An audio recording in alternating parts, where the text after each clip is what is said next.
page or in the group? We are live now. Okay.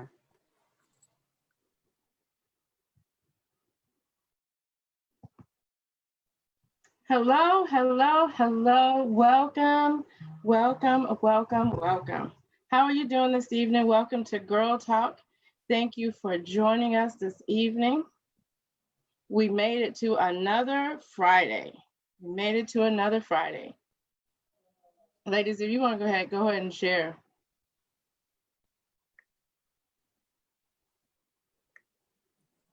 We got Twyla with us. We have Emma. We have Letha. Hello, hello. How are you guys doing this evening?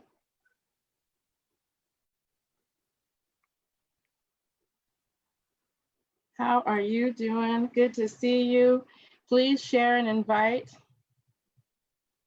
Hi, ladies. How was your week? Twyla, how was your week? My week was good. It was eventful. We're having construction, so it's loud. Yes. Nothing like good old construction. And Krista, how was your week? It was good. It has been quiet and these last couple of days, so very quiet, very productive, should I say. So very productive. Awesome. And Candace, how's your week going? My week was wild. It was a eventful week, but it's Friday Night Live, so we're yes. Yeah, my week started off like I felt like I was on a roller coaster. It was a full-blown emotional roller coaster. And I joined it. I got on, I had my arms up in the air like this, and I was on that ride. That's a good way to put it. Thank you. That's better than productive. Yes, I hit some bumps and I was going, and I was like, I had to call on Jesus because he needed to come get me because I needed the roller coaster to stop. Because I don't know where it would have gone if I didn't get at least the leg off. I'm not going to tell you I'm all the way off, but yeah, half of me is off. So yeah. Praise God. Yeah. That's a good way to put it. I love it. Half of me, I had to take a time out from social media the other day. Yeah. So. Yeah. And I think that the Lord has blocked me on some things because I can't see nothing. I'm really, I'm gonna be really like, I really feel like somebody blocked my Facebook, and thank you, because I don't see any, like nothing. I know nothing. So I needed it because I probably would still be on that ride because that's how I got on it. So good evening, ladies. How are you doing out there? Diana, glad you're joining us. Sylvia, good to see you. Gerald, always good to see you. Keisha from South Carolina is hanging with us tonight. You know, she's 3 hours ahead of us. So thank you so much for joining us. And Emma, good to see you. And Henrietta, good to see you. Good to see you. Guys, thank you for sharing and inviting my thing. And then my brother's there. I always thank him. Thank you, brother, for being here. And thank you for your love and your support. Please share and invite. And I say this, share and invite, because you never know who needs to hear it. You just never know. And it's also a great way to spread if you don't know how to spread something, or you're still kind of shy about how you're going to spread God and, do I have to go pray? This is a great way to share. Even if your pastor's on, share that word. Somebody might need it, and we'll just let God handle it from there. We're just being obedient and sharing it. We have this platform, and let's be obedient with it. So good to see you, ladies. Good to see you, Carolyn. Good to see you, Gail. Gail is my cousin, and I think Gail lives in DC area, Maryland. So good to see you guys. Thank you for joining this evening. Not morning. No do-overs. Lord have mercy, no do-overs. Amen. So tonight we are eating, just so if you really want to know what we're eating tonight, Twyla made us some bomb dip, it's really good. And we're going to she's going to share the recipes so you'll know where to find it and then how to make it. But yes, it's really good. Let me show you just in case you want to see it. Okay. Really simple. Dip. Say it again. Candace, you have some left. I said everybody show their dip. I did, but I'm a savage. Mine's still like in the container. Oh, yeah, Mine's you in a are. Tupperware in the No, refrigerator I didn't because I'm even not see. eating I'm right that now. friend. Like, look, I'm gonna just come as I am. So it's in the container. There it is. I love you, Twilight. You girl, you already know. So we're gonna have to buy Candace some cute little dips. I have them, but I. Okay. Oh, you want to be savage? It is Friday night, y'all. Okay, Grace, let it happen. I happen. love it. Don't judge. Don't judge. So let me introduce everybody. But I'm gonna tell you, the dip is easy, and it is so good. Really, if you don't even know how to cook and you want to go to a barbecue, just sign up for chips and dip and vegetables. Get Twilight's rub. And tell them you were in the kitchen like all day. Mhm. All day. The whole word, because they're not going to find it in the store. So that's the whole word right there. Right, and they So- can't find it, so you're gonna have to send them to. You have to say, "Oh, you gotta go. You gotta go to Twila." All right. So let me introduce everybody. I got Twila, who made the awesome dip today. Twila has Twila spices essential, right? Twila. I'm jacking Twila it up. spices and the sprinkles. Okay, I'm gonna let everybody introduce themselves. So I want to jack it up. But yeah, so I have Twila with me, and also I have Candace, and you are with. Boxes of love. Yes. And so make sure you check out their pages. And also Candace is actually a chaplain as well. So she can assist you in that area if you need any help in that area. I do want to put that out there. And then we got Krista. Called Conference Calling God's Daughters to the Heart of the Father. Krista wrote a book. It's right here. That's what I'm digging for. Right here. And Yes. this one is called A Call to God's Daughter to Step into His Lab, Love, Acceptance, and Beauty. So you gotta check it out. It's really a good book. Mhm. And then I am Teresa Warren Johnson, and I am Girl Talk. And thank you so much for being here this Friday night with us. Tonight we're going to talk about burnout. Burnout. And I wanted to share this piece with you. Have any of you ever experienced burnout? Because I posted this quote and I said, I think the reason a lot of us don't notice that we are burnout is because we're doing what we're supposed to do. We have learned from society that we are givers, Are you guys on the giver trail, you think? Definitely. Yeah, To do something definitely. and you feel Mhm. guilty when you have to get off of it, or you feel like somebody might be offended. I if you feel get off guilty. of it. Yeah. Anybody else? I used to feel guilty, and sometimes I do still, but I learned how to work through that internally. Yeah. I'll speak to that later, but yeah. Yeah, for real. So let me share this with you. I want to read some words here, and you can tell me what you think about it. Here the words are, and maybe one of them speaks to you, but and you might recognize one of the words, but one of the words is overwhelmed, exhausted, depressed, panicky, stressed, drowning, empty, and burned out. Does any of them sound familiar to you? Well, if so, you are not alone. We all have gone through them. And some of us, these words, some of them are clumped together because we are those givers. We are where we just constantly run. And we feel all of them. And that is truly on the burnout side. And that is when things may happen. So let's see what the lady said. I was a family provider, caregiver for my husband for 22 years. So I'm sure that you could probably felt a lot of burnout. It took me a while to use my words, no, nicely. So true. So true. We are, yeah, we like to say yes when we like to say no. And it's okay to say no. It truly is. Yeah. Don't know when to say no, or I can't. Don't know when to say no, or I can't. Gerald says she's felt overwhelmed. That's me all day, right? Right. And when do we get off that roller coaster? When do we get off the burnout roller coaster? And that's what we're going to talk about tonight.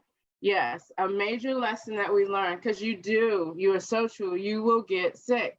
And sometimes we don't realize that. Sometimes it will bring on illness because we haven't taken care of ourselves. It's kind of like the saying in the Bible where, he fills our cup. If our cup is on empty, what are we giving? We're literally empty. We're empty. Good evening, Corey. Good to see you. Heartbroken and sad. Yes. So our first question to jump in is, and ladies, any one of you want to jump in anytime, you can, please, you can stop me, okay? What's one area of your life that if burnout is going to happen, it'll probably happen in that area? Work. Work. Because I have well, I'm a part-time with full-time hours kind of, and I'm doing that and trying to grow a business. So it's like I'm working 2 full-time jobs and, trying to balance, work and doing this. And, I want to grow my business. So it's like, I'm just now learning to let go of, I can't be at my job all the time.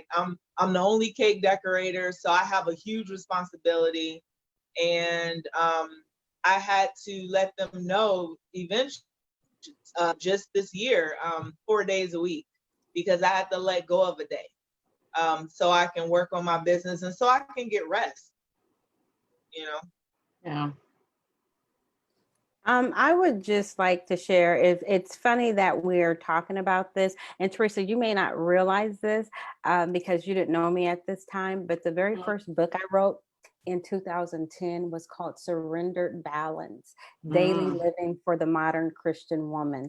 And I actually won the San Diego Christian Writers Guild Award the year that Pastor Mouse spoke at Maranatha Chapel for that first book, above traditionally published authors, because the message was so powerful. Because I had been a mom of 4 young kids, and I'll make it quick, but found myself going through a divorce, and I was working and I went back to school, and I had all of the kids, activities.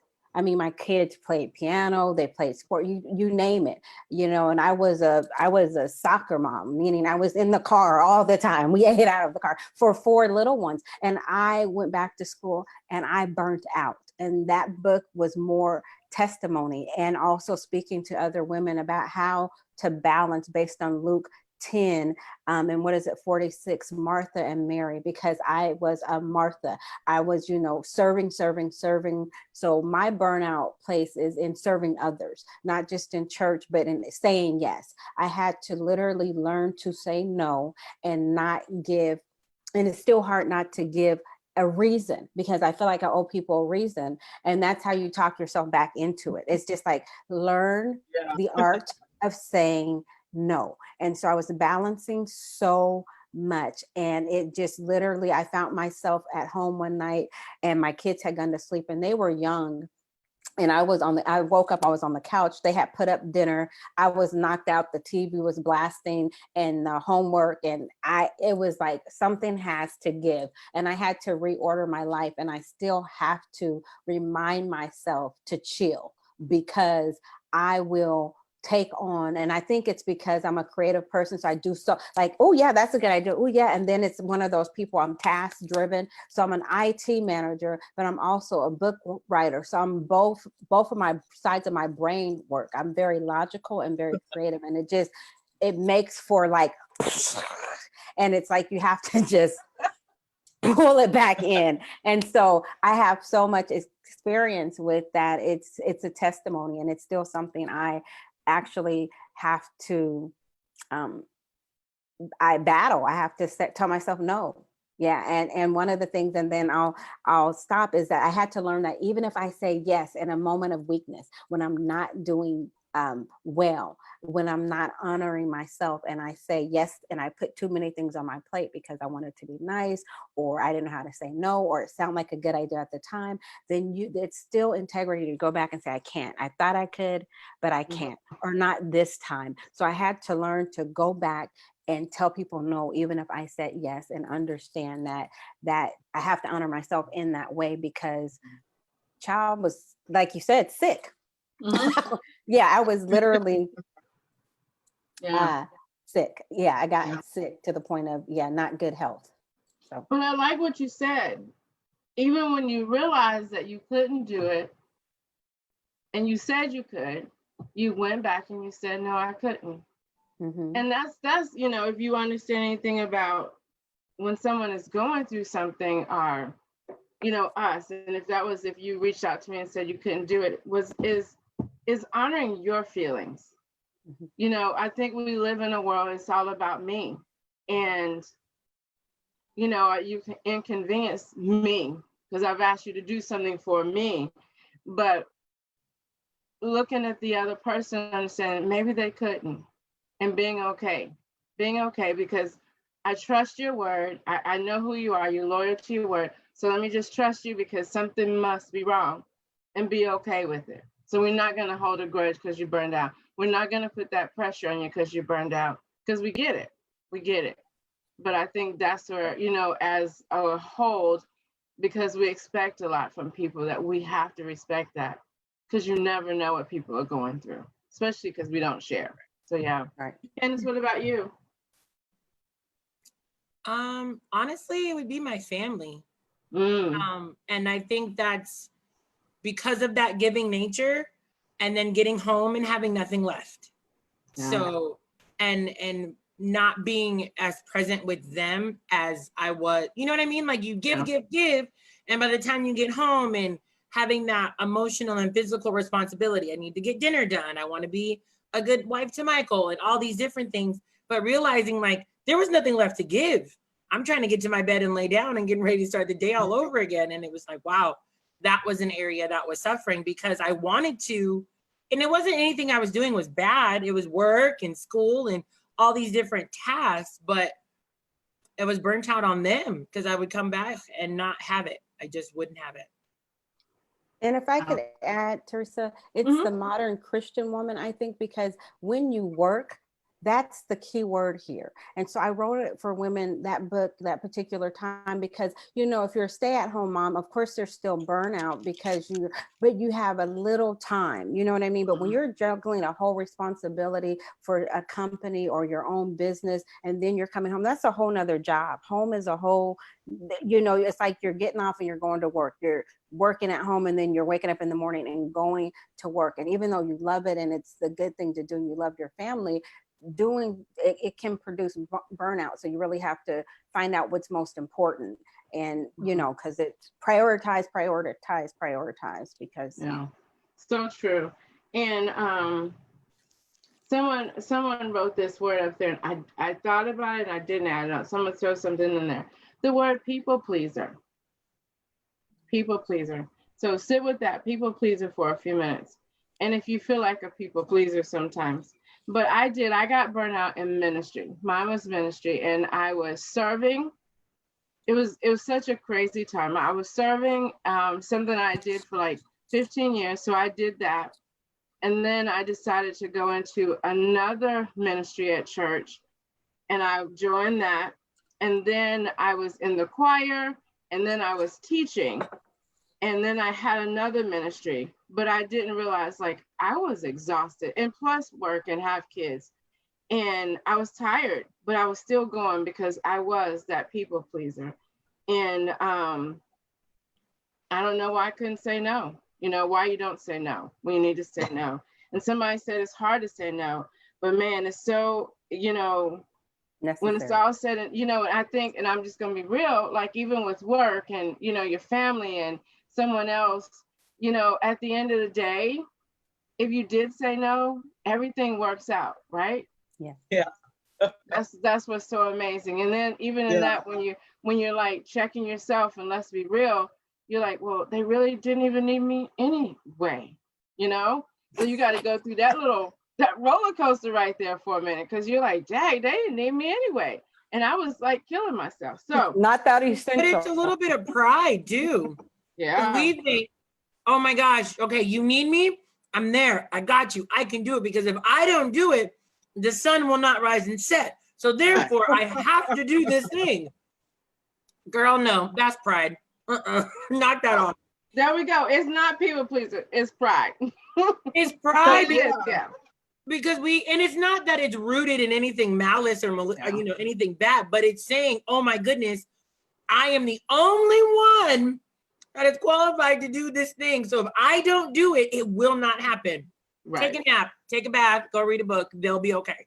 All righty. They'll have cereal for dinner and they'll figure it out and you'll be okay. Yes. So here's what this definition of people pleaser. People pleaser is one who is nice, the nicest and the most helpful people you know. They never say no. You can always count on them for a favor. In fact, they spend a great deal of their time doing things for other people. They get their work done, help other people get their work done, make all these plans, and are always there for their family members and friends. So this sounds like a good thing. Unfortunately, it is extremely an unhealthy pattern of behavior. Yeah.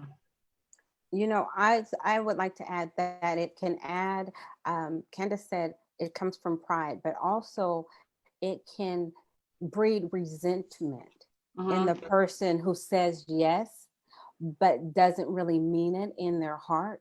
And so it's better to say no and stand there and let it be said. And like you said, when you say no, you realize that, hey, they didn't need me, or Jesus found somebody else, which God will always do. He'll bring somebody for his work regardless, especially where it's in the church or where you're serving others, where there's a need, a God-given need. And so of course, our babies ain't gonna feed themselves, but they can't eat cereal. Yes, right. Preach it. But one night is not gonna hurt them. But one you night's know, not gonna hurt them. or two. But what I found is that when we say yes, then it breeds a certain resentment when it's or like you said, when you go past the time that God has given you, when that grace is not there, like 15 years in one ministry, and you don't want to do it anymore, but you feel like you have to, then it breeds a certain resentment, and it takes away from the grace may still be there, but the joy of serving, which brings your all, your A game. Yeah, you know, when you are giving your all because this is what you feel called to do in the season, it kind of removes that, especially in ministry, you know, or in a job, you know, when you don't feel like you want to do it anymore. So yeah, I think it's helpful to learn to say no. Yes. It robs you of your joy, because there was a time that you wanted to do that thing. Yeah. You know, you wanted to stone 400 uniforms or whatever it was. There was a time where you wanted to do it, but now, like you said, that resentment is going to rob you of the joy. And that's a disservice to you, and then whatever community you're serving, your family, your work, your ministry, whoever you are serving now, everybody's at a disservice. Yeah. That's what happened with me and cake decorating. I couldn't tell people no because I wanted, I feel like everybody should have the best cake ever. Like everybody deserves a nice birthday cake, or people seem really desperate and you don't want to let them down. You don't want to let the kids down. Like, so I was just saying yes and doing cakes and going to work and doing everything else. And then I got to the point where I didn't want to do cake. The thrill was gone. I didn't have a creative. I was just over it. I was over it. And so I had to learn to start saying, no, I can't do it. There was times that literally from Friday trying to get cake done all night till Saturday afternoon. And I had young kids, up all night long trying to finish all these orders because I don't want to let people down because I said yes to all this stuff, so you will build resentment. Begrudgingly doing something you don't want to do no more. When the Lord said, do everything as unto him. And Make it a don't be that way. joyful Listen, noise. it don't be that way. Supposed to make a joyful noise, not a grumble. Without grumbling and complaining. Listen, it'd be a Can you grumble and a imagine if you're like, complaint. I gotta make this cake. I don't want the cake now. Right. Like Yeah. it wasn't even made with love. Shoot. Yeah, what spirit is that? Right. You're all trying to do soccer mom stuff. Come on, kids. You're like, why is she so angry? No. But you know what, Terry said it. She said it's refreshing to say no. And I'm learning. It is. Like I learned that. Like it is truly refreshing to say no and leave it there. It's okay. Because somebody else will go do it. And it's okay. And you said it earlier too. Once people know you, they understand that you said no on purpose. You're not trying to ruin anybody's day.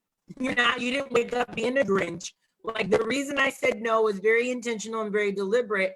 And then, like you said earlier, they go, okay. I asked her a question and she said no right now. So I know her. There's a reason why. We're good. Right. Yeah. And please don't ask Twyla to make a cake because when I get married again, she's going to make mine. I really want her to be rested up for it. Okay. I don't know that. Leah's birthday cake in 6 months. 6 months. Special occasions. It has, you have to be real special. Like, I just missed my birthday, and I was like, last week when you said that cake, I was like, I had already ordered one, but I see that you probably wouldn't have been ready right now. So the next time, you got all next year. Okay. You got 6 months for Mia's cake, Twyla. See, I don't know when I'm getting married, so that's okay. So just don't bombard her now, okay? I want a joyful cake. Right.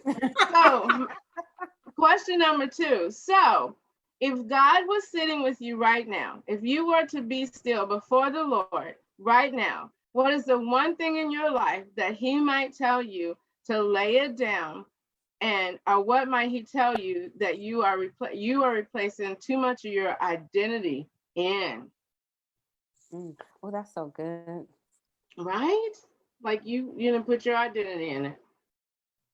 We go deep so fast. Oh, I know. Okay. For me, it would be the next book. I know that seems weird, but I'm a creative. And so I jump to things like, so I wrote the book. I wrote another book last year, but it really wasn't my best work because I wanted to put it out before the conference last year. And so for me, it's like, I don't know if identity is it's like that next, I guess it would say the next book. How was it? And just saying, you know what, I don't have to write another thing right now. Like that, like, I don't have to put my energy, because what you put your energy in becomes your identity, or it shapes your identity. And so I don't have to do that, because then it creates burnout and every other, because I'm using energy. Talking about what I'm going through right now, using energy to try and write something that God hasn't told me to write. And then I have to just pull back and say, I don't have to write that. If this is still the message, then this is still the message.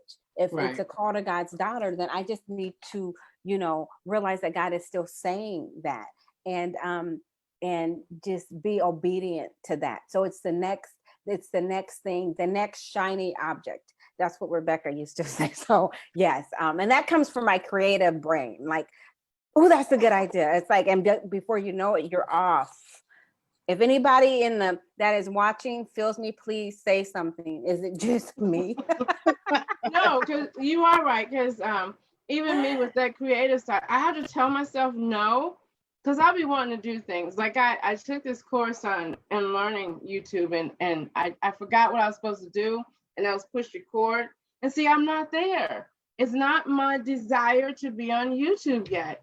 And I feel like I'm supposed to, but God is saying, that time will come. That time will come when I open that door for you. But that part of me just want to be over here, and I want to be over here, and I want to be over here, and I want to do that.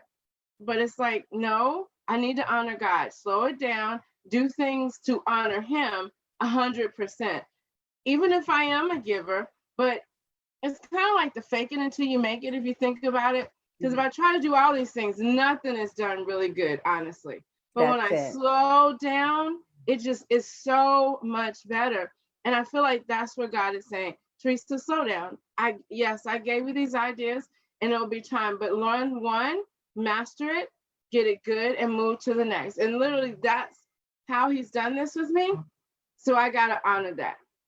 So yeah, I get it, Chris. I do. Yeah, that's me. And even as you know, YouTube, that's where God had called me to years ago to do video devotionals. And then I got off. My kids were having a rebellious teens. And so I got off, and then he called me back to it while I was doing a podcast, because that was the industry thing to do. But you would think I would enjoy doing the podcast more because I don't have to get dressed. I don't have to fix my hair, get my weave right, none of that, right? And but I enjoy YouTube more. And so I am, what I've done right now, because I do have an audience on the podcast, is I just record as I'm recording my YouTube and put it out. But I prefer, so you get the same thing both places, but my joy honestly is YouTube. And so I'm putting more of my energy there than trying to perfect both, because podcasting is a completely, another thing. And so it's like you said, it's like, let me do what I heard the Spirit of the Lord lead me to, and not pick up another shiny thing. Yeah, and Corey said, give your best yes. Give your best yes. And you said it. Well, so we got to be discerning to what God is saying to us. If we get so busy and burned out, we're not listening for God. We're honestly or not. We're just staying above water. Yeah. So yeah. Candace, Twyla? I don't know. I've gotten to the point where no is kind of easy. Okay. No is, and I have do want to do something else. Okay, God, what do I need to give up? Like I from being burnt out over the years, I don't ever want to, like, I just don't. So it's like, okay, what do I need to give up? And let me pray about, can I give to do this next thing? I think my bigger issue is he will. Can you guys hear her? Or is it me? Uh-oh. We can't hear you, Do Twyla. more Oh, to there you get go. There we go. Oh, I feel like with the kids, I need to do more to get them ready. And I constantly feel like I'm not doing enough. And honestly, that can be burnt out too, because they are adults, and not wanting them to mess up, or fall or fail, constantly trying to help them, and that can burn you out too. Mm-hmm. Let the church say amen. Amen. Amen. Parents and adults. But you know what? That's real. And and it might be that lesson for Candace to listen for us for a second and take that in, because it's very hard to have older children and you realize like they've never been adults before and they need some assistance. But where do your assistants stop and you allow God to begin? Yeah. And it's hard, but it's not hard when he clock you over the head and tell you that they're your children. Because that's where I'm at. He told me they're mine. I have them. I trusted you. Thank you. You did an amazing job. They have it, but you have to trust me.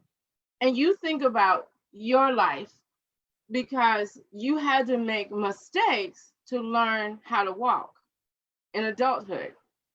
And I had to have that revelation. Yeah, I made some mistakes. And I learned from so many of them, but why? And then it was like, do I trust them to make their mistakes and learn and grow? Because they will be okay. They will be hard. Because it literally will drive you crazy to try to do yourself, one other adult, one who's an adult, and then the second one who's half an adult. Like, I'm trying to live 3 adult lives in one. And I really wanted to grab both of them, just go clap their heads together. But you can't. And so God was like, okay, you got to release. You got to release some, just like you release as we're going along. You don't need to like throw the mattress down and cover up everything. They will learn and they'll appreciate it because you now have given them confidence to walk. And Krista have 4. And you know, when you go back to identity, I guess I'm in a different place than I was if you would have asked me a couple of years ago. But I think being a mother was so much of a part of my identity that, as you're saying right here, that that I had to lay down, and not being a mother, but the part about, you know, worrying about my adult kids. So my adult children are aged 30 to 23. She'll be 23 in August, and my oldest daughter will be 31, believe it or not. And they have boys 27 and be 25 this year. So I had my first child at 16, and then the next one at like 20 something. So they're like 5 years apart or something. But anyway, so lots of you know, making sure that they're okay, that had a son that went away to college and then struggled. And just that one really threw me, because you raise your kids, you know, to do their best. And then when they have hiccups and they fall, or they're hurting, or they're going through their struggles, you know, it consumed me. It consumed me for a good 4 or 5 years. So I'm finally releasing that to God. It took me a while, because they also needed me, but I had to give it to God. And he knew just when I could do it, and he knew how much, and he knew when it was going to be the final, and how to walk me through that journey. But it is so good to be on the other side of it and be truly an empty nester, even though, you know, your adult children will always, you know, need you while you're on earth, and come back and, you know, want to have that talk or that wisdom, or, you know, just the place to call home. But yeah, it was a huge part of my identity, to the point where I didn't have a life outside of work, church, and home, and raising kids. So I didn't have ministry, work, and my kids. You could, if somebody was going to stalk me, they could find me, because that's how good my schedule was. The same routine over and over and over and over and over again. Nothing outside of, nothing that said this is me, or this is, you know, I'm a person outside of these roles. So yeah. I like what Yana said. I think I'm saying it right. But she says, yes, I have adult children, and this time is definitely hard. I have 3 girls, 2 who live on their own, and 1 in grad school. And the other is going into her last semester. And let me tell you, the other is here in our house, and cause she stayed in the dorm, it's hard to say no and make sure they're okay. But I'm learning to stop their mistakes. I'm learning I can't stop their mistakes. 22, 23, and 21. Yeah, and that's so true. You said it right there. You cannot stop their mistakes. You cannot. Man, trying to live for an adult. Yeah. Yeah, you can't stop. And that's the thing, that you could lay your life down, literally, and you cannot save them. Only Jesus can do that. Yeah. And then that's what draws them close to him, especially if the foundation is there. They see God work more. So Candace, write this down in your journal, so we know what 10 years from now, and Mia is there, you'll just look back and go, they told me what to do. To learn from us. Yeah. Yeah. Pray and release. Pray and release. Yes. Breathe deep. Is anybody else out there struggling with the area that maybe God is asking you to lay down, or is replacing your identity? And I like that part where it says it's replacing your identity, because what is our identity? Our identity is in Christ. And if that has taken over who we say we are, then we really have to look at things. We really true. Oh, Myra has 5. She's 5 children, 5 adult children. Woo, super mom. Woo, like really. It's been definitely hard. When they were younger, work was my escape and downtime. I just read that. Oh gosh. the older they get, I think is what she's saying. The older they get, the more we have to let go and let God. Yeah. 5 Man. children. Woo! Girl, we give you hats off, like curtsy, whatever. Like, whoa, Mhm. I could barely do 2. It's still I have twitching for 2, one. I have one. right? Purpose. Yes. Four Yes, is like a Candace. whole giant handful. Like I don't know what I was thinking, but you know, the only good thing about starting early is that I am still alive, and there's some life left, and they're grown. So yeah. Right. Right. Woo. Oh, Mm. God. Look, y'all raise Yes. when you have 4 and 5, so y'all raise yourselves. Help each other out, Yeah. please. Yeah, and they Please. are a blessing. I love my kids. They are a blessing, and that is so true. I'm looking at Myra's comment that my children are a blessing too. Having that, I came from a big family, 9 kids. So, yeah, God bless you guys. yeah. My mom was raised Catholic, and my dad was the only child. So no Woo. twins, same mom and dad. Yeah, it is what it is. 9 of us. So, but in my family, my siblings, I have a lot of kids because all of us did little. Like, no, we had too many siblings. So, so Yeah. nobody wanted to do a lot. Yeah. Yana has 5. Terry has 3. And then she adopted a son now, and he's 14. We got super moms on here. Like, y'all put it down. Tip I my gotta hat. put it- Tip my hat. Yes. Myra says she was an only child. I get it because that's what happened with my dad. He wanted a lot of kids because he was an only child. Mm-hmm. He wanted sisters and brothers, so he decided, I'm going to have them. Yep. Candace, will you read question number 3? No. Okay. All righty. I already know what you're going to say. What are the few adjectives that someone might use to describe your life after observing you for the week? After a week, how would someone describe you? What would they say? I'm not talking about like this past week, right? Can we? Or like a Friday after a long work week. You're Right, just like what week? I need more clarification. Okay, so let's be honest. I don't think any of y'all's weeks are any different. Hey, that's not true. Okay. I need a little bit more clarification. That's not true. These I think the adjectives would have been different after if they were observed me this week as opposed to a couple of weeks ago. That's all I'm saying. Okay, let's go back to a couple of weeks ago. What was happening? Adjectives? Oh Lord. Probably think I need some Ritalin. I don't know. But I'm Sorry. Oh gosh, it's a Friday Night Live. I can laugh. I'm so like the COVID, the whole pandemic, it helped.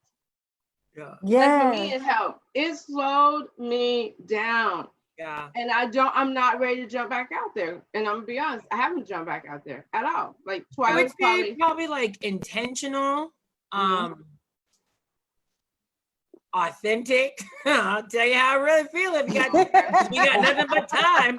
Might as well tell you how I feel. So you were a little burnt out and you was just telling everybody like it was. Well, you know, in love. I love it. In love. That's her adjective. Love. In love. Love. That is an adjective. Thank you, Twilight. Love, authentic, crazy. Yes, because that's just who I am. And yeah, that's all I got for now. Somebody else can go. See, well, for me, it made me like almost indifferent. Like didn't mind being around people but that I didn't want to go anywhere. I didn't want to socialize, not even a little bit. Like I just wanted to go to work in my little department and come home and stay at home. Like it made me totally opposite of what I am, which is social. I didn't, even if they said we could have, I didn't want to. So y'all like being kind of quarantined. Is that what you're saying? I loved it. Mine would be peaceful. slow. I don't know. Or is that an adjective? It could be. I just, It is. yeah, just lazy. Yes. Oh my goodness. This was like, Lazy. Because that God. Maybe was because, so but nice. maybe was it because we really were burned out and we didn't realize it, that we had ran so much and we appreciated the time? Absolutely. definitely possible. Yeah. My husband and I have been together for 10 years, almost 10 years. This is the first time in our entire relationship where we've had the same schedule. Because he hasn't been working, he's in transportation. Obviously, ain't nobody going anywhere right now. And at the first couple of weeks, we just looked at each other like, hey. It was like, what are we supposed to do?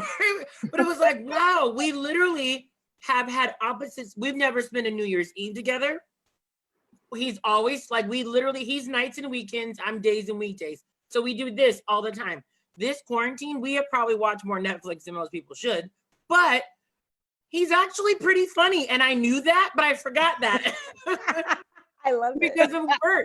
You know what I mean? Because of work and schedules and stuff like that. We probably, oh my gosh, stayed up till like 1, 2 o'clock in the morning, just being goofy. Yeah. It was like, wow. We haven't done that in our entire relationship. So that was cool. Yeah, because everybody else is saying the same thing, literally. Like they appreciate it. And Terry says she still haven't stopped sewing masks. So, we might want to get an order in. Terry has masks if anybody wants them. You just got to post them on your page so we can check them out, okay? I enjoyed a bit not running as much. Yeah. And then Terry says, I learned to save money. Oh my goodness. I learned to save money. I don't even know how it happened. I guess I'm buying stuff, but like I was like, I got money. Right. Like I got money. Can't go out and eat. Right. I guess because Ross wasn't open, but I got money. You better say it. Now don't be Whole looking ministry. for stuff to buy now because it's open. Be a good steward. Don't They do got it. a line. They got a line. I know one thing I learned about me. I'm not standing in nobody's line. Oh no. If I've been to Ross 3 times. I could get in the store, I'm not going. Did y'all hear But I that? had items to return. So I've been to Ross 3 Oh. times. I had items to return and then I got sucked in. Girl, I discovered Walmart grocery and now I never have to wait in line. Oh, game changer. Game changer. Yeah. But yeah, I mean, but really, like, I think on the general, ladies, you tell me out there in the world, in my Facebook world, do you feel like that you were really burned out and didn't realize it? And truly, yes, we need to go back to work, but was enjoying the time at home. Like in the end, you're like, "Whew, I really like this." I mean, even getting projects at home that you probably stacked to the side, you were able to get those done, and you have to put clothes on. Just you shower and put on bum clothes. That was the best. That was literally like, yes. But all you guys are, me and Krista, I think, are the only two that's not out yet. Me and Krista's still at home. Yeah. Yeah, totally I've never enjoy been. I've always kept going out. That's what made me want to be out less and less because I still had to go out. Like that part didn't change for me. Yeah. And you were dealing with people in a different realm. Because you work in a grocery store in the bakery department, and that entitlement came out. So Oh my goodness. Yeah.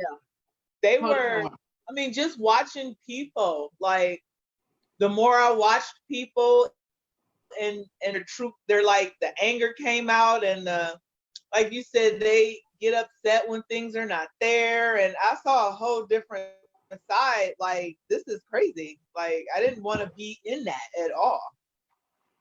Yeah. Yeah, because it brought a lot out of people. Sherry says like 110, like for real, like I enjoyed being at home. But it was something nice about being home. And you got to cook and you didn't mind cooking. It was good meals. You got to sit together, but yeah. I'm gonna skip on some of the questions. let's make a list of ways that we can avoid burnout. And you guys join in. What ways can we avoid burnout? And I think the number one is saying no. Learning to say no. Once I listened to a sermon by Priscilla Shire, and I always use this analogy now, people who feel like they are not doing enough. And she said that, all of us as women have, these baskets. You're a mom, you work, you might be a student, you might have a business, and we always make the mistake of trying to fill every basket equally. And sometimes we have to realize that some baskets don't get attention this week. Maybe on Wednesday, like Candace said, we eat cereal because I can't cook. And it doesn't make you, a bad mom. It's just that basket can't get filled that day because you have other responsibilities.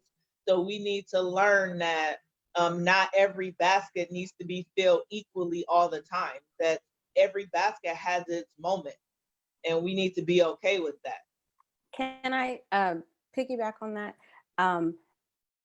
With Surrender Balance, that was the premise of the book, that that God, Jesus, makes up the balance, so that what we can't do, we have to go to him first, sit at Jesus' feet, hear his word, get our instructions for the day, and trust that when we do what he has told us to do in that day, what he's put on our plate, then he will make up the difference. His grace will fill those baskets, so to speak. He'll make sure what needs to be focused on in that day gets our attention, and he'll make sure that the other things get taken care of. And so that was what I had to actually learn in my life, that they're not going to die if they eat cereal. If I have to tell my kids they can't do 3 sports and a instrument, then they'll live. You know what I mean? And so learning how to say that. But to yourself, to your list, Teresa, I would like to add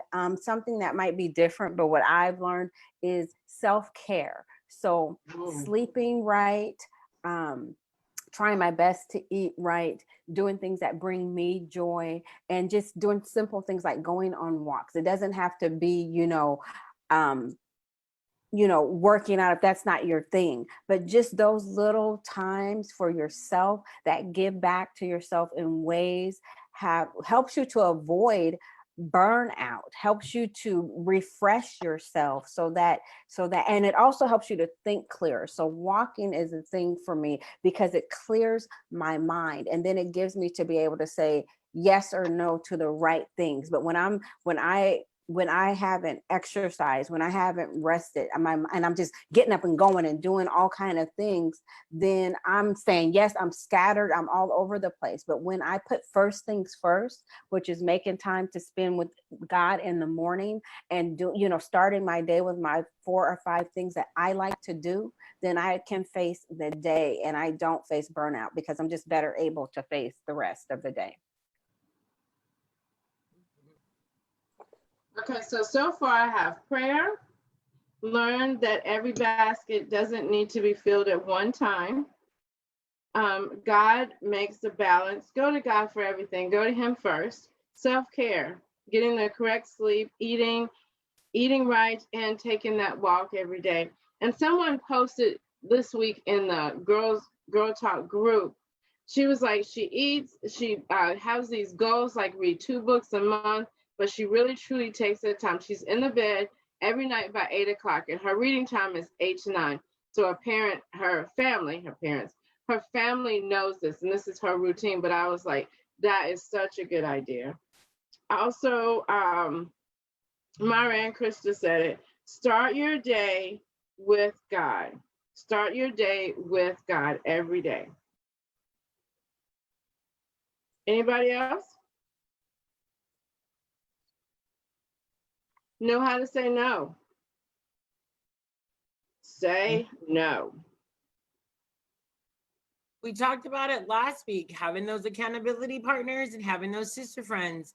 Because if you start snapping at me because you couldn't find milk at Albertsons, I'm gonna ask you what's wrong, because something else is going on. You know, if things start acting a little funny, they're gonna be like, hey girl, are you okay? And and speaking into burnout, and not in the sense of we need to take it on as our identity, but understand that it's a very real thing. Very real thing. And we can't denounce anything we won't even look at. So realizing that burnout is quite possible. It's a very real thing, happens to everybody, I think gives you a better position or a better perspective of recognizing it in yourself and your accountability and your family. So, yeah. And, I think it was Emma who said it. The book Boundaries. Get the book and read what boundaries are so you know how to properly set boundaries. I have this thing. This is 2020, and you have two things. You have God and you have Google. And if you don't know something, you can look it up or you can go to God. So get that. If you need boundaries book to even know how to set boundaries, because sometimes we don't even know how to officially set boundaries, get the book and read it. The book has been around for years. They just update the copy. But get that book and read it for yourself. Also, I think it was Emma who said it. If you need help, if you need a accountability partner, get one. If you think you need a therapist, get one. It's okay. It is okay. Again, taking care of God's temple is our first and foremost thing than anything, because we can't give something we don't have. We honestly cannot give it. So making sure our cup is filled all the time, truly filled. Truly filled. Anybody else have anything or any way to avoid burnout? Don't overload your plate. Don't overload your plate. And I can't stress enough that part about doing something. Like I said, for me, I was so, stuck in all my different roles that I didn't make time for myself. So something important was just, I like to go hiking. I love the ocean. So just taking a Saturday morning and doing my walk there, I love pretty things. That's what I call them. I love the beauty of nature and beautiful things. And so taking time out to just see those things, or to go to Ross. It's not Macy's or Nordstrom's. I'm spending $50 versus, 200 for some stuff, and not saying that shopping is therapy or anything. That's my problem. But anyway, but just saying those little things that, therapy. Yeah. But I mean, both of them, like, yes, but I was with you. I went away for a moment with you at the beach. Like, I literally went away. My brother was talking and he told me, take care of yourself today. He said, I went to Goodwill and I bought me some golf clubs because I don't know how to play golf and I want to play golf. It looks so peaceful. He's like, so I went to Goodwill, bought me some golf clubs, got me a nice bag at another store, and I went out there, I hit some balls. He was like, it was so peaceful. He said, did I hit a hole? But no. But it was like taking care of ourselves.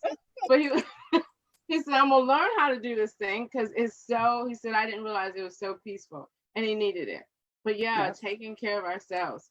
Even, something I'll tell my clients when they come to see me, I always say, find some way to love yourself. How can you love yourself? And it doesn't necessarily have to cost any money. It could be, take a bath, go in there, run the water, right, and just sit in there.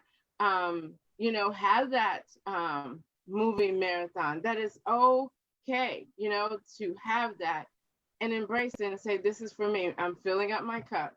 Because again, when you start setting boundaries for yourself, other people will respect the boundaries that you have.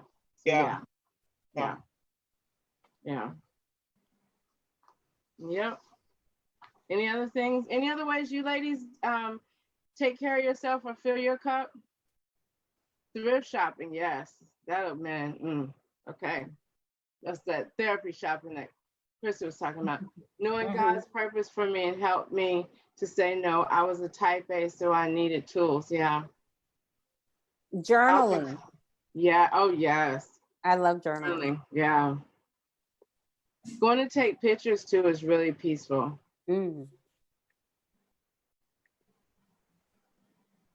Anybody else?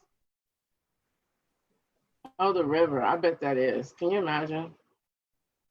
I would say if these women would like schedule like a bed and breakfast, it wouldn't that be awesome if they just scheduled a bed and breakfast and I just arrived, like, and we just was up there. I mean, what are you saying? Let's do it. Now, What time are we leaving? Right? Listen, well, we Well, could probably get some good prices because you know people are scared right now. So And we you plead can the come. blood of Jesus. We walk Yeah. in divine healing. Amen. This is what I'm saying. We can get a good deal. Listen. whew, and you might have to drag me out once I get there. 4 days. 4 days. Okay. Phyllis says she enjoys dog training. I bet it's common because the dogs are so cute that she trains. Because I be like checking out her page. I stalk her page. Again, you Myra need a said- cat. I mean, a dog, Teresa. So But we sharing that dog. 'Cause, Yep. if I get burned out, I'm gonna kick him over there to you. Yes. Anything else you guys want to add? We're at 8:39. Anything else you want to add to burnout or one of the articles that you found that you want to share? The floor is open to you, my sisters.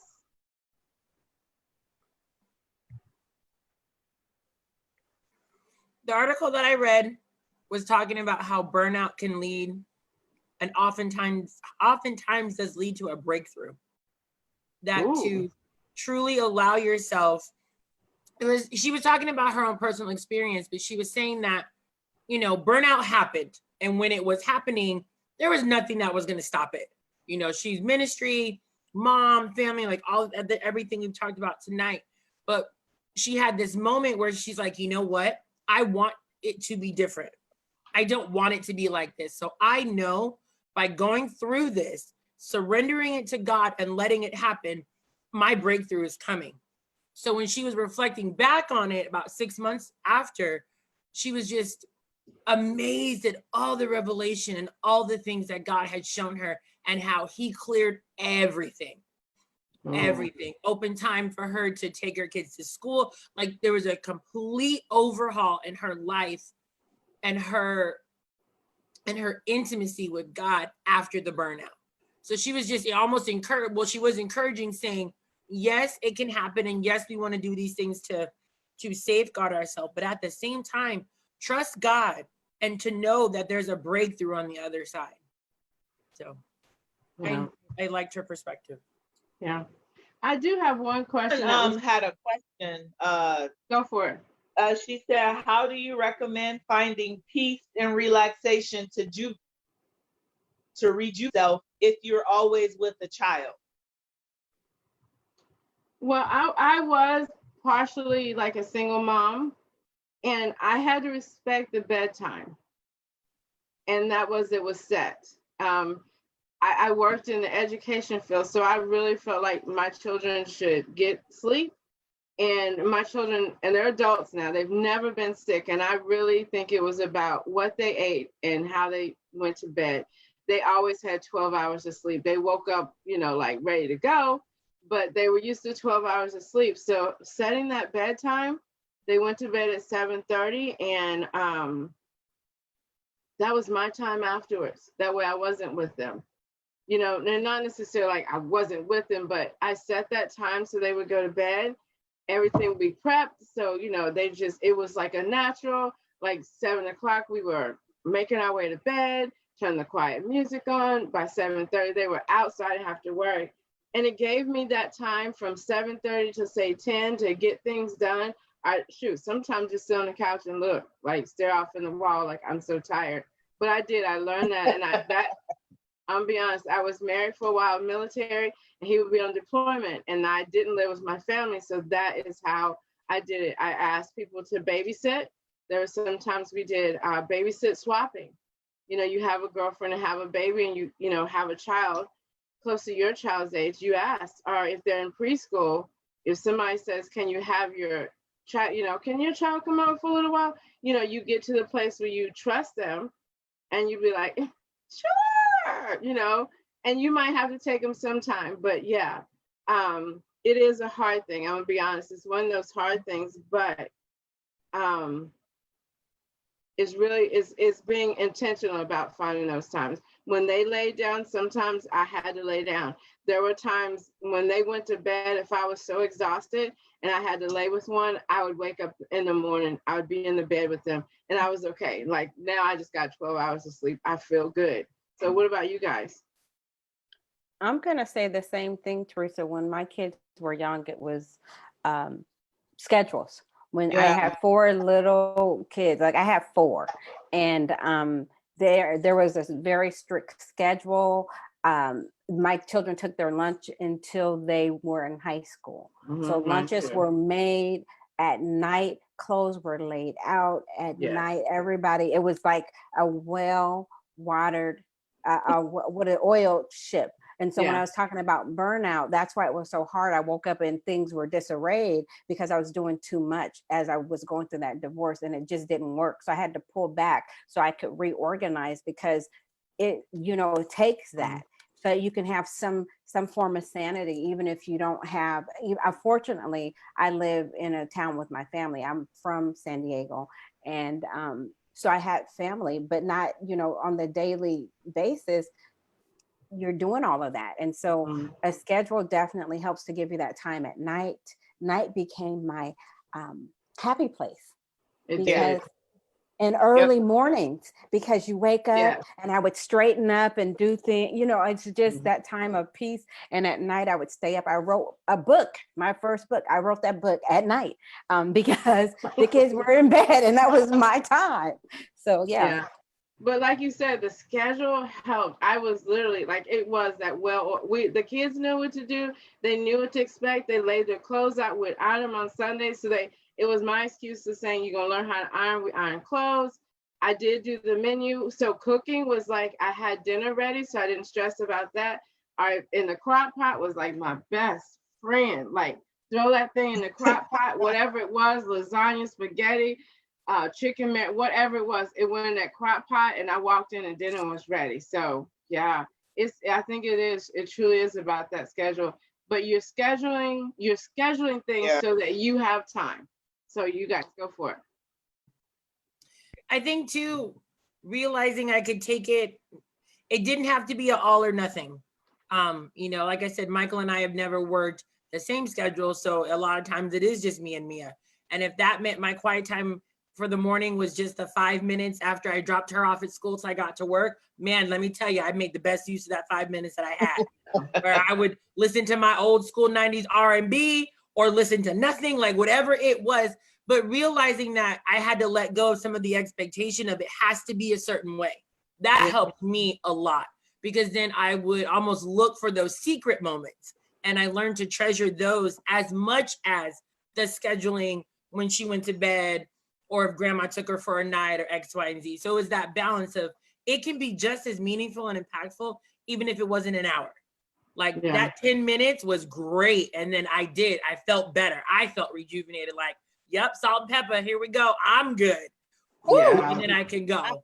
So that definitely helped. Yes.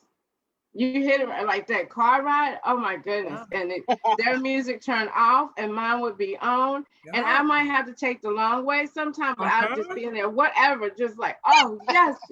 And I still pull in now and sit in the car an extra 10 minutes. I did it yesterday. No shame. And mine were grown. Like, but literally, like you said, looking for those moments, and it don't have to be grandiose. Like if it's 10, girl, it's 10. If it is literally the drive to pick them up, enjoy every single moment. Put on that podcast if you want to hear, put on your favorite song and sing it, but really enjoy that time that you have. My car was my sanctuary. Yes. And even sneak it away sometimes, and have your own food. Like I think sometimes we get into this. Again, if the kids eat cereal, it ain't gonna kill them. Like, okay, you give them a donut for breakfast. What's the difference with cereal for dinner? It's just as sweet. It's just as sweet. So we'll do it. But I think about if the children have to have chicken nuggets and that's not what you want, It's okay. Stop and get what you want. They have chicken nuggets. We all happy. There you go. And you have what you want. Everybody's happy. Everybody's happy. You don't have to Yeah. stop there just because you're stopping there and get a double cheeseburger. But no, you can go where you want, and it's okay. As long as it works for you and your house, man, that's all that matters. That is all that matters. So yeah. We need to add that to the list. That's one way to combat burnout, is to hone in on your joy. Yeah. Oh, yes. Hone in on your joy. What, like Krista was saying, she likes beautiful things. That brings her joy. So to hone in. So if you're taking a scenic route before you go pick them up, I am going to be looking for my neighbor's rose bushes. You know what I mean? Hone in on your joy is going to help with burnout in any area. Yeah. Because the stresses aren't going away. That's just the life we lead right now, you know, in the world. But you can choose to hone in on your own joy. Yeah. And the one thing, like Yana said, she had 3 children, but I had 2, and I didn't like the house to be all dirty. That was one thing. I wanted a clean house. So I learned that I only took out certain toys, and the rest were like special occasion. So they didn't dump everything all over the house like they can. So therefore, I wasn't cleaning up after them so much. So something would literally be up high. I'd bring it down, they'd play with it. When they were done, they put it up and it went back up high. But I had to, again, it was about making it work and that we all enjoyed life and they stayed alive. So yeah. Charlie, you got any input? I mean, I agree with everything, especially the schedule. My kids definitely. I had a home daycare, so I had a licensed daycare center. So nap time was absolutely, you have a nap time, and you go to bed at a certain time, and the rest of that time was my time. And I taught my kids how to, fix food early. You don't want it, go fix you a sandwich, or don't eat anything at all. But I couldn't be out because it would burn you out trying to cook something for this kid and cook something for that kid. And no, we routine, schedules. They had their activities, boundaries, you know, and it's crazy. We can set boundaries with our kids, but we find it hard to set them with other adults. Right? True. Yeah. But, you know, and like Yana said, is that not thinking you deserve it. We all deserve that time. We all deserve to take care of ourselves. Again, because you can't give from an empty cup. I mean, we can try to get something from it. But if you haven't poured back in it, it's going to be depleted. And you'll find yourself irritated and upset and snappy. Take that time for yourself. Find whatever you can find. If it's a longer shower, do the longer shower. It's okay.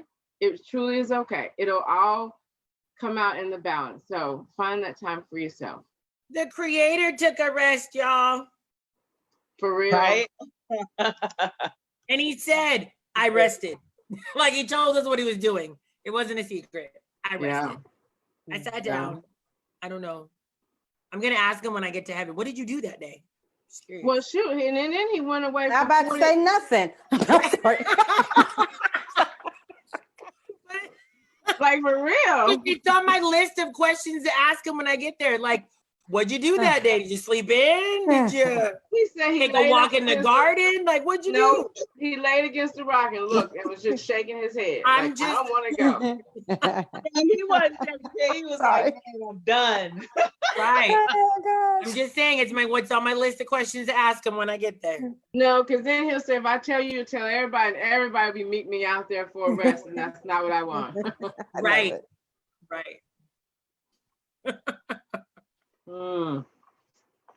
Anybody else have an article they want to talk about?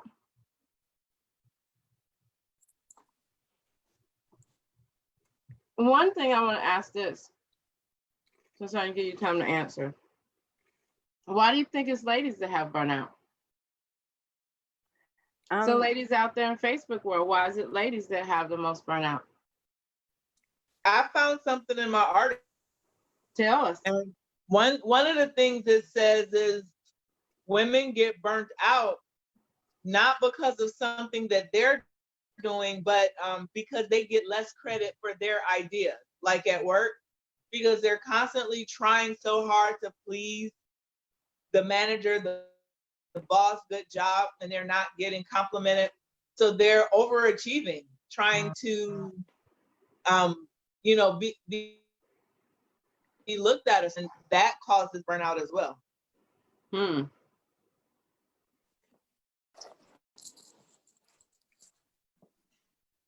I can see that easily happening. Yeah. One of the ladies that I work with, she's burnt out and she's a people pleaser. So when, she doesn't get the affirmation that she needs, it upsets her. And then I can tell she goes harder, trying to get that, compliment or that affirmation, oh, you're doing a good job, instead of, and I always try to encourage her, you have to know your worth and your value, and you have to know that if you feel like you've done the best that you can and they don't recognize that, God recognizes that, but that trying to please those that don't acknowledge her work, it burns her out. Yeah. Something I learned when I worked at the Y, it was, and not that you're not supposed to give your 100%, but if your boss tells you to do what you're supposed to be doing and you're giving your 100, and then you start superseding it, they're just going to have an expectation of you superseding it all the time. You really put that out there that you're a superseder. They're not looking for that. They want you to do what they ask you to do, but you've thrown yourself over here. So then you stop getting the compliments. And I learned that for fundraiser. It was like this. It literally was, he said, go raise 15,000. Your team needed 15,000. And then you go think it's great to go do 17. Then the expectation, you put it out there. I can do 17. So I asked you for 15. That's it. But now you go do 17 and you don't get the recognition and you're mad because you didn't get recognized. Don't do the superseding because you're just trying to please that person. Again. Yeah, resentment, literally. Yeah. So yeah. And we have that like physical and emotional attachment to everything. I'm not saying that men don't, but it's different. We want to cook the most nutritious dinners and then be told that they were the most nutritious and greatest dinners. Like we have this duality, that exists. And I think like Twyla was saying about our coworker, we don't even know how we need to be loved. Because I know for me, even just early on in my marriage, like that first year was super rocky and everything. We were just loving each other, not in the best way. We weren't loving each other the best way that we could. And when that opened up, like that makes me feel good when you do X, Y, and Z. That burnout piece of trying to be super wife was like, why am I trying to be super wife? That's not even the man's love language. That's not even how he's receiving anything that I'm doing.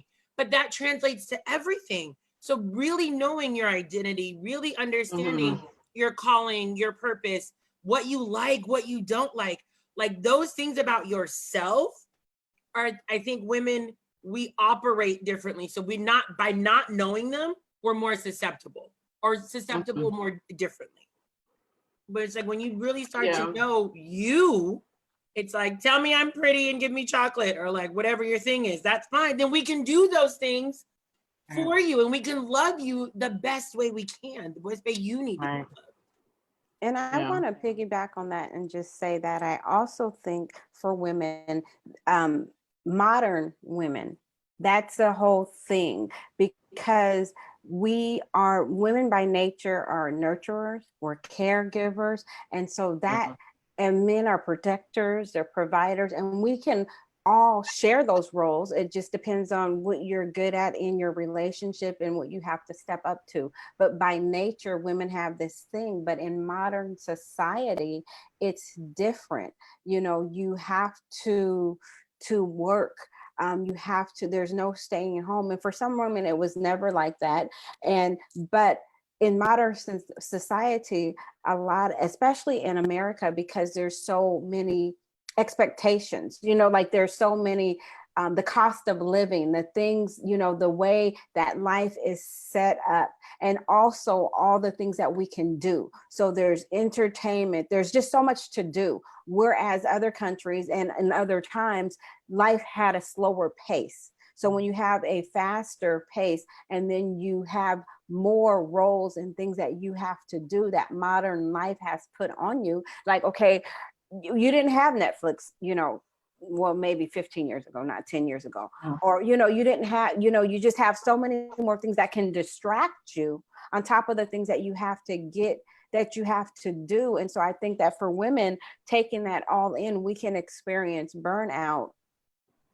And because of all the different expectations and the roles that we have in a modern society. It's like you said, the duality, like you're this and you're that, and you're trying to do it all. And it's just, I ain't no superwoman. Listen, here's where, let me give that back.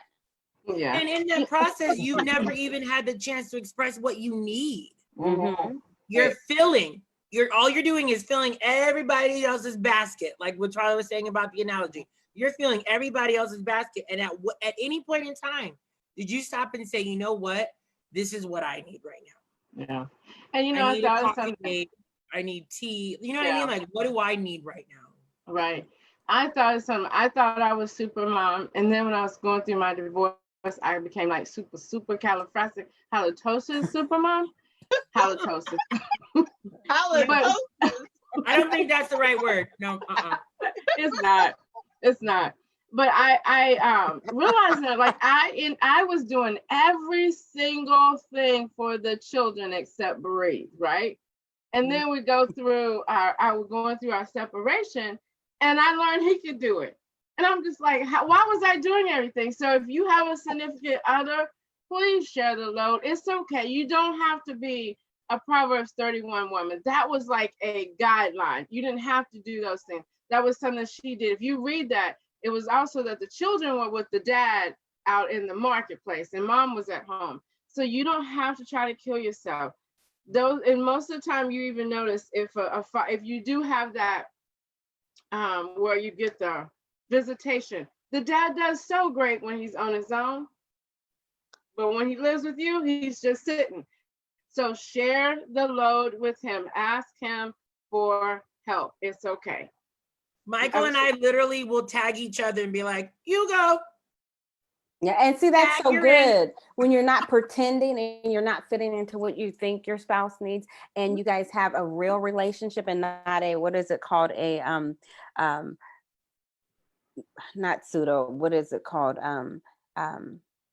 Oh, well, the word I'm looking for, but when you are able to be authentic, when you're able to be yourself with each other, where there's no pretense, and you can say, and both are in it together. And so then you can share the load, and that makes a whole big difference. I think is that, you know, you can say, what are you good at? What am I good at? You know, one person might be good at cooking, or you guys might say, you know, we're both good, or we both suck. So we're going to just have to figure out who can, you know, and when you have a man that is, you know, willing to do that with you, then you can take off the superwoman badge. And I think it's so important in marriage to have a partner, a godly partner that is not going to hold you to a role.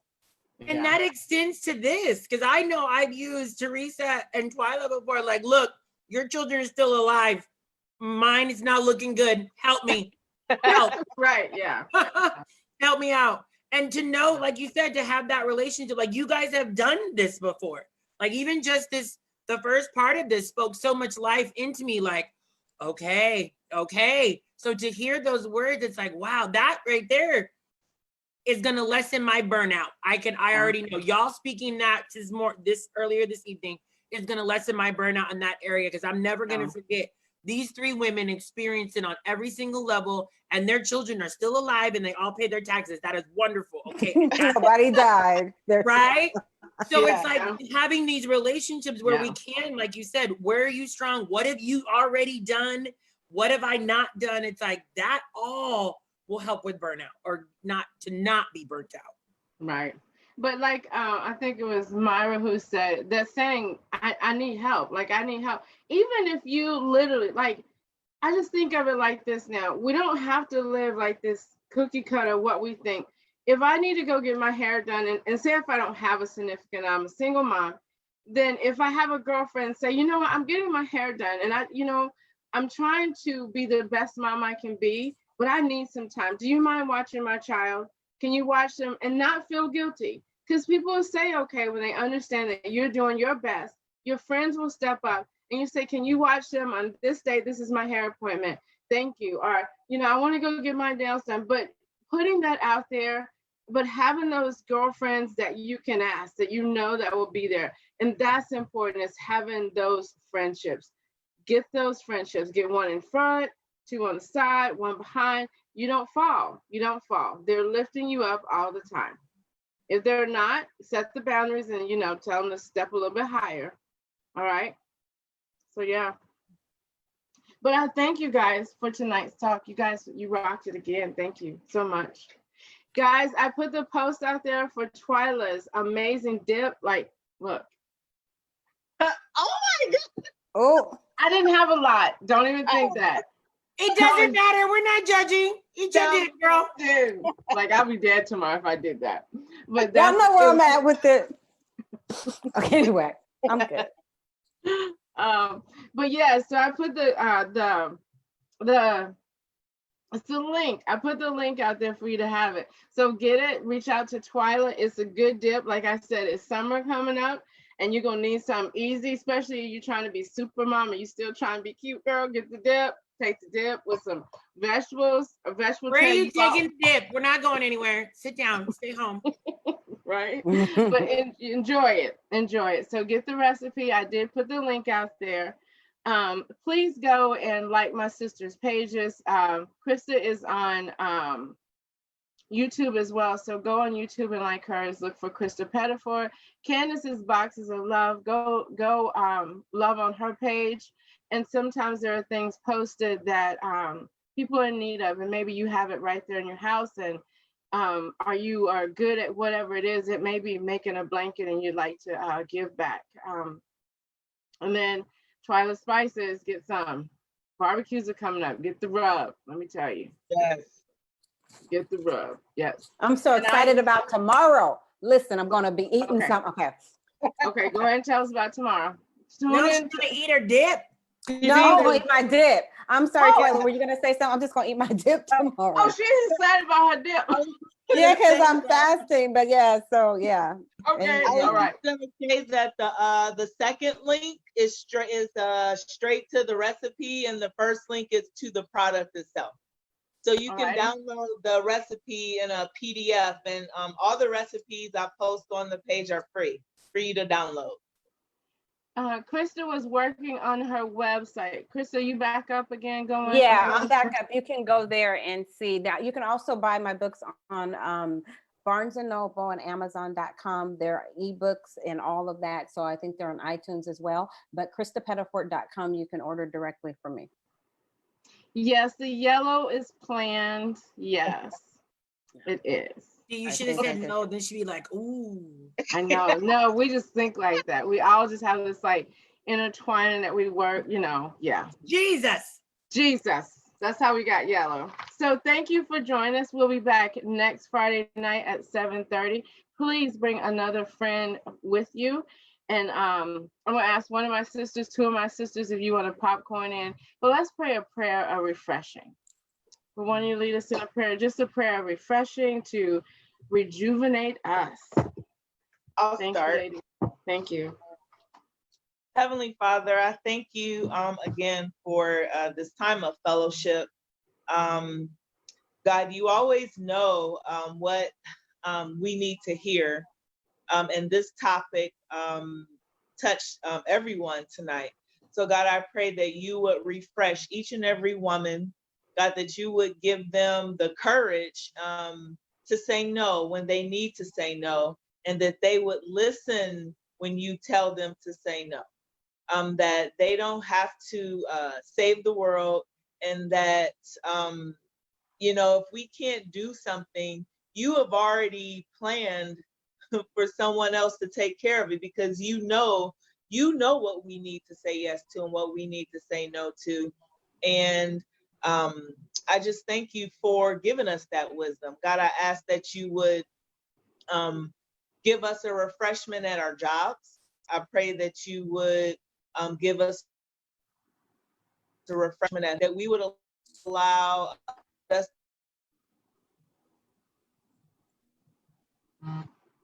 who have to do it all, and that others would think less of them, or that they were a failure because they couldn't do it all. And that is condemnation from the enemy. So we speak against that, Lord. And we speak life. We speak life over each and every one of us. We cannot do everything. God, you have given us appointed times and appointed places for everything under heaven. And may we follow your leading in each and every area. God, we release our children to you, no matter what their ages are. Help us to parent them in a godly way. Help us to parent them in a way where we are obedient to you, just as we would want them to be obedient to us. To step back when we need to be more rigid when we need to, in a loving way, to set boundaries with our children and with other adults. Help us to find balance between work and self-care, taking care of ourselves. Help us to find balance in our relationships, Lord, with our spouses and with our friends.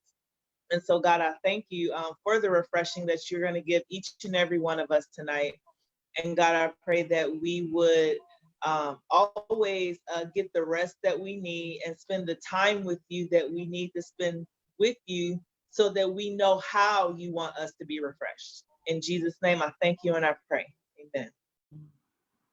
And may I just pray for somebody whose heart is racing, for racing hearts and racing minds, that as they've come under this word, as they've heard this and they've released the tensions of the day and of the week and of everything that's going on in the world and in their world, and have taken out some time on this Friday night to just release, that they would breathe in God, and that you, Father God, would just give them sweet sleep, Father God, and that you would sing songs of deliverance over them, Father God, from those racing thoughts. They would let tomorrow's problems be tomorrow's problems, and that they would go to sleep with peace in their hearts and peace in their minds, that they would leave it to you, that they would put down the worry for tonight of all the things. I just see like a pizza or a hamster's wheel, and just all the things that go through your mind when you have so many things to do, especially when you have little ones and you have things that you have to do and you don't know how you're going to pay bills, or you don't know whatever it is that is racing in your mind. I just pray over that one, Father God, rest and peace in her heart and in her mind, that she would keep her mind stayed on you, that you give them perfect peace whose mind is stayed in you, on you, because we trust in you. And so I just pray that, and I speak that over someone tonight in Jesus's mighty name. Amen.